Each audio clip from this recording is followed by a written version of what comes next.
Most of the advice you hear about exercising during perimenopause is sometimes can be confusing and the advice can be binary. And I have been listening to this advice, and after trial and error, I finally realized that most of the advice could be wrong particularly for you. And I learned it simply by listening to my own body. And then later I did my own research, and then I understood the scientific explanation. I just want to share what worked for me in terms of exercising during perimenopause. One lesson that I learned is that doing different type of exercises and recovery is way more important than just doing one type of exercise. It was proven by Harvard research that was published this year in January that, and I think it's one of the most comprehensive of its kind, which followed participants over 30 years and found that people who engaged in the highest variety of exercise types had a 19% lower risk of premature death compared to those who stuck to just one type. Just another thing is listening to your body. You need to work out and find what really works for your body. One of the misconceptions, which I followed and realized was probably wrong for me, that I stopped doing more of a high intensity training. Obviously, I mean, if you're only doing high intensity training, yes, I think you need to cut it down and include the resistance training, but I think it should be part of the routine. And I believe that too. And because I've been doing high intensity training for 10 years, when I hit the perimenopause, obviously I started having some issues with my sleep. It said like, you know, high intensity training is not good if you're perimenopause. So I kind of started focusing on muscle building, and I kind of switched to machines. But over time, I noticed something. While it seemed that I started growing muscle, my energy levels started dropping. But the cortisol concern, which is I think probably not entirely wrong, but it's being applied too broadly, I think, online. What I realized, I mean, temporary cortisol spike during hard exercise is totally normal, and normally it just settles within hours. But I think what it also, the research that showed that the 8 weeks of structured high intensity training overall reduced resting cortisol in women. The real issue is that doing high intensity work every day without adequate recovery, I think that's an issue. Rather than, I think, when you do strength training, which stimulates your muscle growth or hypertrophy, high intensity training drives what's called mitochondrial biogenesis, which is, I think, of creation of more mitochondria within the muscle cells.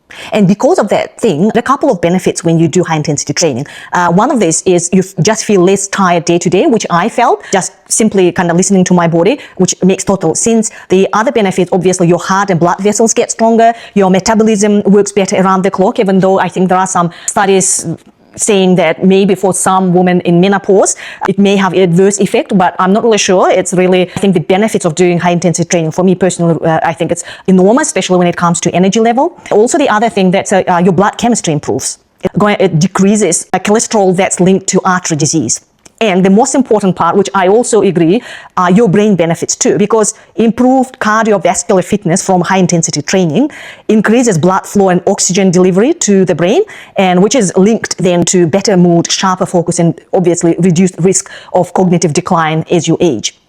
The second mistake that I did when I was trying to build my muscle, I shifted using machines. But one thing I noticed when I was doing that I was building strengths that only seemed to work in the gym and on those specific machines in those specific positions. What was actually happening makes complete sense once you understand, I think, how machines work, or at least made sense when I realized what's going on. So the targeted muscle growth, like if you target on your biceps or your glutes, but all the small, what we call the stabilizing muscles around it, and the coordination between your whole body gets very little training. What I noticed is like, I can be strong in particular just very specific targeted movements, but I wasn't strong, I don't know how to like overall. So what I started doing, I started implementing variety of exercises. I introduced more of also exercise using free weights.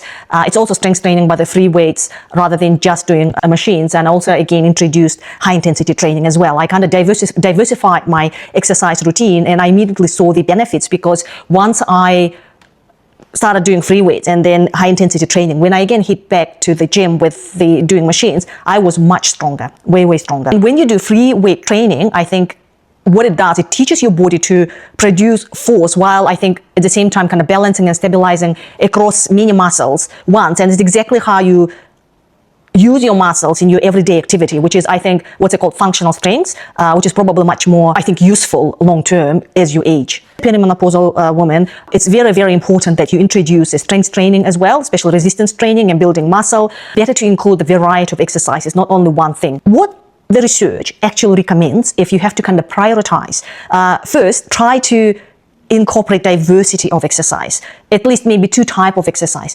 The first priority, obviously, is daily movement. Just do whatever exercise works for you, whether it's a brisk walking and probably being the most accessible and well-studied option. Second priority, some form of resistance training, whether it's free weights, machines, or body weight.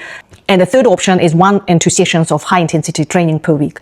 And final, if you have a time, if you can also include like yoga, mobility work, or stretching to preserve joint health and reduce injury risk as you age. At the end of the day, I think when you're going through the menopause, exercise is more about helping you be mobile and healthy over a long-term period.